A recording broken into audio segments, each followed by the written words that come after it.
Let's आज थोड़ा सा जो है हकीकी चीजें, हकीकत वाली बात है वो कह देनी चाहिए जी, फकर साहब। अ, पाकिस्तान का अक्सर ये कहना है, पाकिस्तान का मौजू है कि जो यूनाइटेड नेशंस रेजोल्यूशंस हैं वो होने चाहिए। जी, बिल्कुल। ये ये स्क्रीन सेवर है, असली सॉफ्टवेयर कुछ और है। असली सॉफ्टवेयर ये है कि पाकिस्तान चाहता है कि पूरा का पूरा कश्मीर पाकिस्तान बन जाए, साफ सीधी बात है। और भारत चाहता है कि पूरा पूरा कश्मीर जो है, जो पीओके है जिसको आप लोग आजाद कश्मीर बोलते हैं, जी, वो जी। भारत में हो जाए। कहानी खत्म हो गई। बट एक हम पहले इस चीज को मान लेते हैं, ठीक है। वो राइट। यूएन रेजोल्यूशंस में ये बोला, ये सब ऊपर का वो अटपटी चीजें हैं। जो 75 साल से रेजोल्यूशन नहीं हो पाए वो तो क्या होंगे। मोदी जी का ये मतलब है कहने का कि कश्मीर का मसला हमारे लिए था क्या। ओके। कश्मीर के मसले के दो तीन फेसेट्स हैं इंडिया के लिए। पहला जी, फेसेट टेररिज्म का है।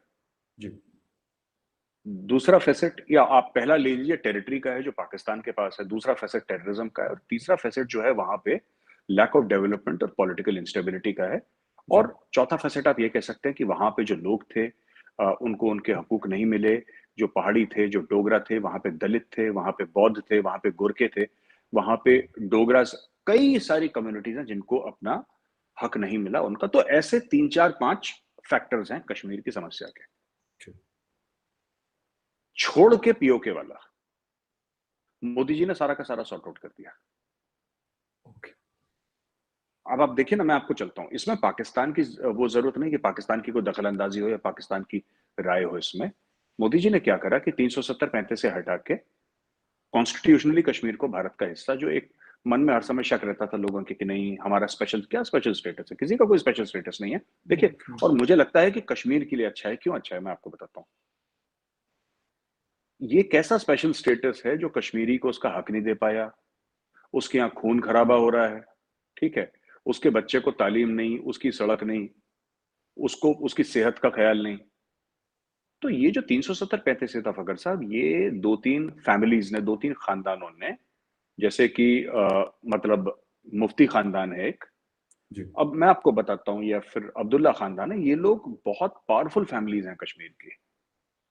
ये लोग किस तरीके से पावरफुल हैं कि ये लोग सेंटर में भी कैबिनेट मिनिस्टर के लेवल पे रह चुके हैं, हुँ, और ये स्टेट में भी ये चीफ मिनिस्टर्स रह चुके हैं कश्मीर के। जी, जी, और आपको पता होगा महबूबा मुफ्ती के फादर जो थे, वो साहब इंडिया के होम मिनिस्टर हुआ करते थे।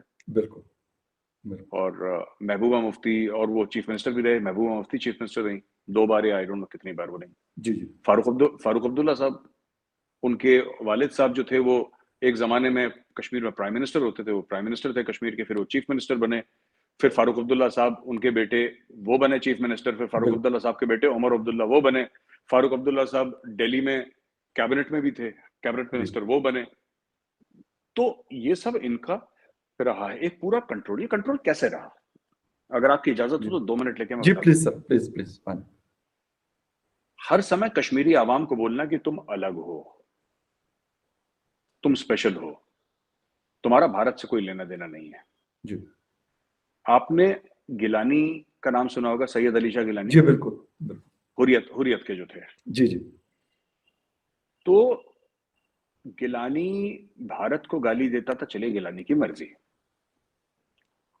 गिलानी ने बोला कि कश्मीर बनेगा पाकिस्तान, गिलानी की मर्जी, चलो। ओह! गिलानी 60,000 रुपए की पेंशन भी लेता था इंडिया से। अब ये देखिए ना, ये क्या करते हैं लोग।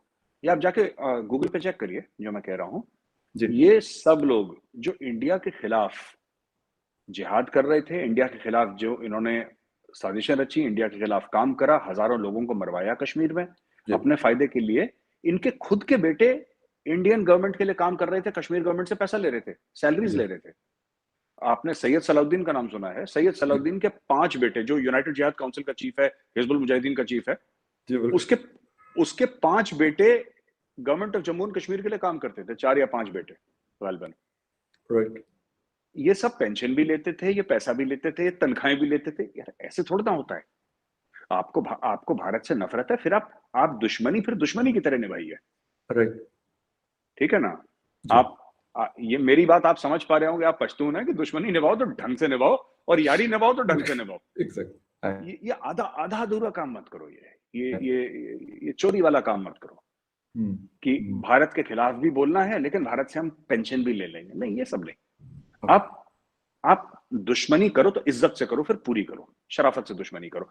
तो ये सब चीजें थी। तो एक पूरी एक कौम को गुमराह करा और उनको बोला कि तुम जिहाद के रास्ते, बड़े पीसफुल लोग हैं वैसे कश्मीरी ना, ज्यादातर जो 99% तो वो अपने वो खुश रहने वाले लोग हैं। उनके दिमाग में जहर भर दिया, उनको जिहाद ये होगा, ऐसा होगा, ऐसा होगा। अच्छा, अभी भी आप किसी कश्मीरी से पूछिए कि अगर तुम्हें आजादी चाहिए तो क्यों चाहिए, उसके बाद होगा क्या, he does not have an answer. बस उसको बोल दिया कि फिट कर दिया उसके दिमाग में तुम्हें चाहिए, और वो रिपीट ऑटो मोड में प्ले करता है कि तुम्हें चाहिए। तो ये जो मोदी जी ने बात बोली थी, मोदी जी ने ये सब चीजें खत्म कर दी वहां पे, बिल्कुल खत्म कर दी वहां पे टेररिज्म। अब वहां पे जो होता है वो लोन वुल्फ अटैक हो रहे हैं कश्मीर में। कोई पुलिस वाला नमाज पढ़ने गया, उसके पीठ पे गोली मार दी, उसके बच्चे को मार दिया, किसी कश्मीरी हिंदू को मार दिया, कश्मीरी पंडितों को अकेले अकेले ऐसे अकेला देख के मार दिया। पर जब हम कहते हैं कि टेररिज्म कम हो गई, हमारा ये मतलब है हम टेरर अटैक कम हो गए नहीं है। Terrorism in the classical sense, जैसे हमने अपने टाइम पे देखी थी कि एक घर में 5-5 6-6 लोग आते थे, फिर वो आर्मी के ऊपर अटैक होता था, जैसे उड़ी में हुआ था, पुलवामा, ये सब चीजें जो है वो काफी हद तक जो है वो कम हो गई, और स्टोन पेल्टिंग ना के बराबर हो गई। तो ये सब चीजें खत्म हो गई, और टूरिज्म 1.25 करोड़ टूरिस्ट गए हैं वहां पे। जब ये पावर में होते हैं फखर साहब, ये लोग भारत की तारीफ करते हैं, भारत के कॉन्स्टिट्यूशन की तारीफ करते हैं। ये फारूक अब्दुल्ला साहब का आप जाके यूट्यूब में चेक करिए, उन्होंने राम का भजन गाया है, प्रभु श्री राम का। उन्होंने प्रभु श्री राम की तारीफ में एक भजन गाया है, आप जाके चेक करिए ना यूट्यूब में, अपने जो आपके देख रहे हैं व्यूअर्स। और हाँ, और भारत में मैं मर जाऊंगा, और मेरे यहाँ पे मेरे जो बुजुर्ग हैं उनकी खाक इसी मिट्टी में मिली है, ये सब जो हिंदी फिल्मों के डायलॉग हैं सब मारे उन्होंने। जैसे ही ये लोग सत्ता से हटते हैं, पावर से हटते हैं, ये ऑपोजिशन में जाते हैं या इनके हाथ में पावर नहीं रहता, तो फिर ये लोग पाकिस्तान से बात कर लो और वहां से बात कर लो, और ये जो टेररिज्म कर रहे हैं, हमारे ही बच्चे हैं, भटके हुए हैं, जो पत्थरबाज हैं, जो संगबाज हैं, वो तो ये सब, ये देखे दोगले लोग हैं। बीजेपी को बात समझ में आ गई, बीजेपी ने पकड़ के इनको जेल में डाल दिया। ठीक है, 2-2, 3-3 चीफ मिनिस्टर एक एक साथ जेल में थे और साल 1.5 साल रहे।